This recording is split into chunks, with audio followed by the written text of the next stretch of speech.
Assalamualaikum warahmatullahi wabarakatuh. Perkenalkan, saya Raflesia Disti Aprilialni, NRP 0820040082 dari kelas TP 5C. Di sini saya akan mempresentasikan tentang analisis permasalahan trust 3D dengan Salome, Calculix, dan Paraview. Presentasi kali ini sekaligus untuk memenuhi nilai evaluasi tengah semester mata kuliah metode elemen hingga tugas. Yang pertama di sini adalah deskripsi soal.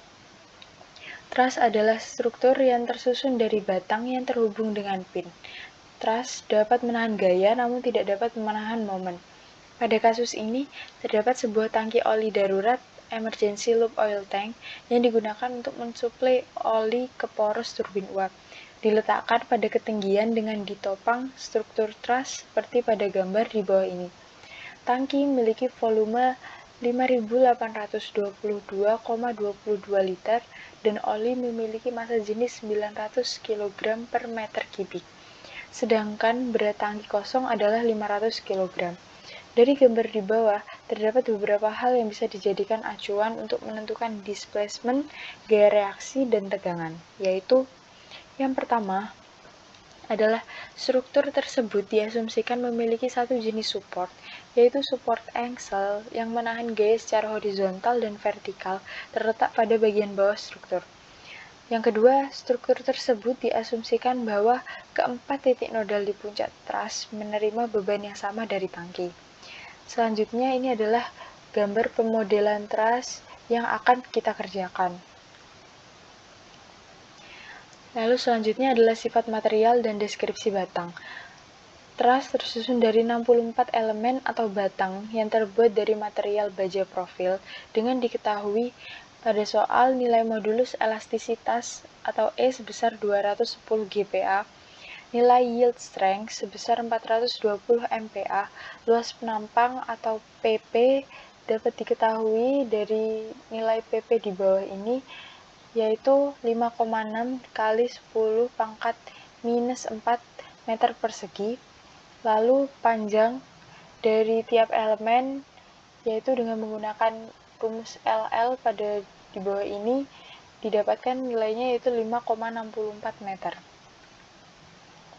Berikut adalah model dan mesh 2D dari pemodelan truss sebelumnya.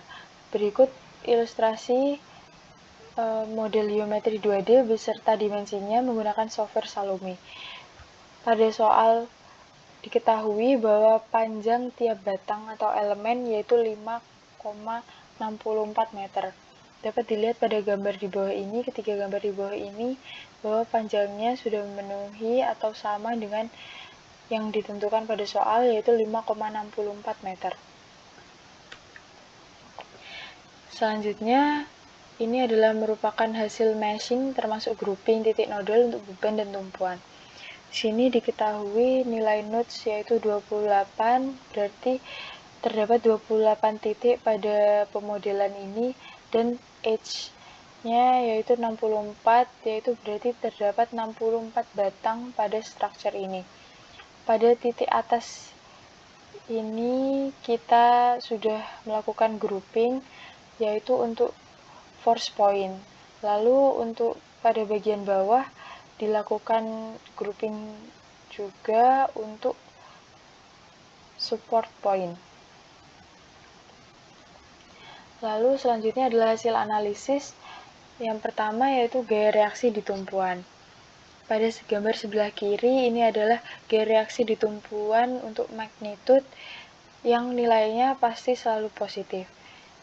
Berikut adalah gambarnya. Lalu pada sebelah kanan yaitu adalah gaya reaksi tumpuan pada sumbu Z.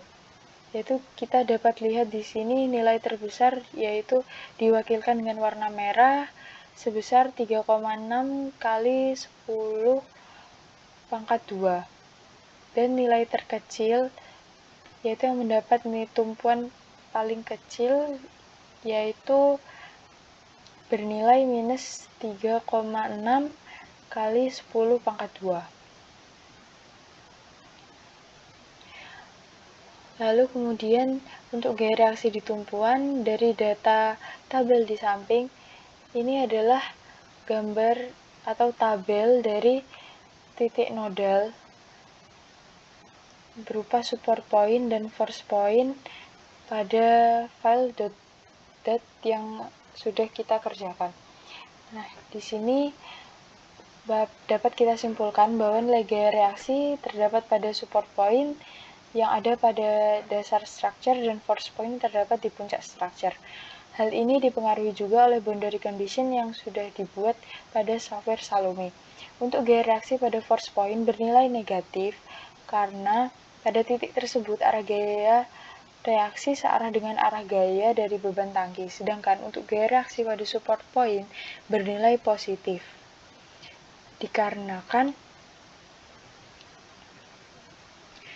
pada support point dikenai gaya beban dari tangki, maka akan ada gaya reaksi yang berlawanan dari gaya beban tersebut.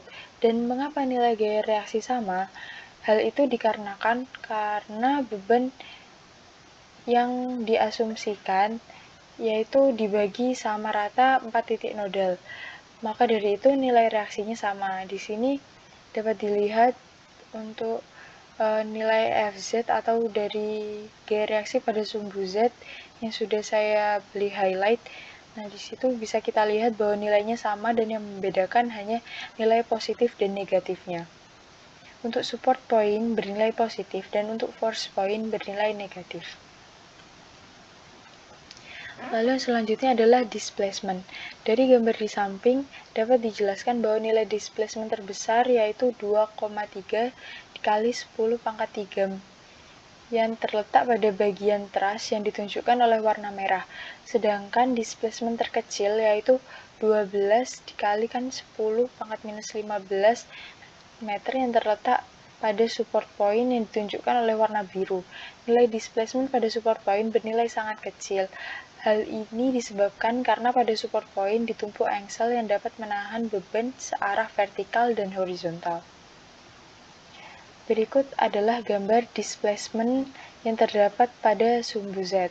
Sini bisa terlihat bahwa tumpuan terbesar terletak pada bagian bawah, yaitu pada bagian support point.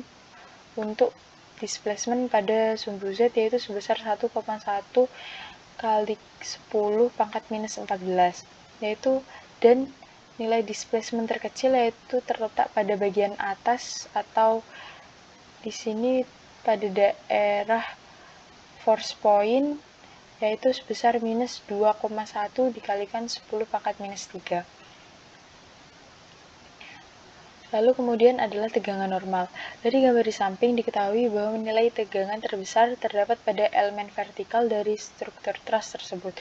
Menurut pendapat saya, hal ini disebabkan oleh pada area vertikal tersebut, pada titik puncak terdapat force point yang secara tidak langsung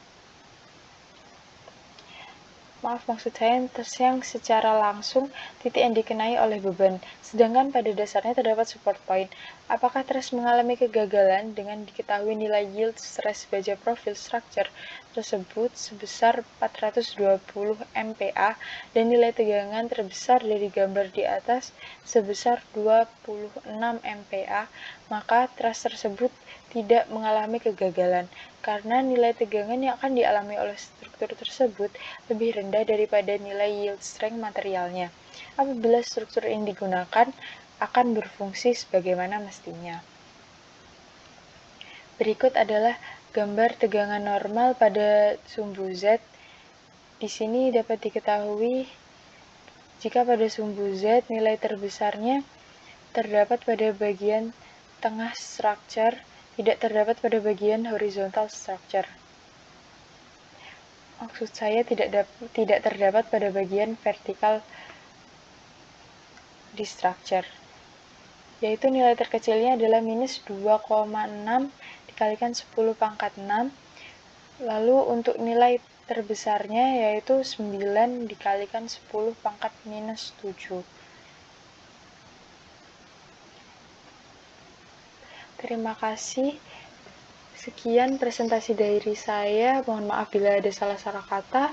Wassalamualaikum warahmatullahi wabarakatuh.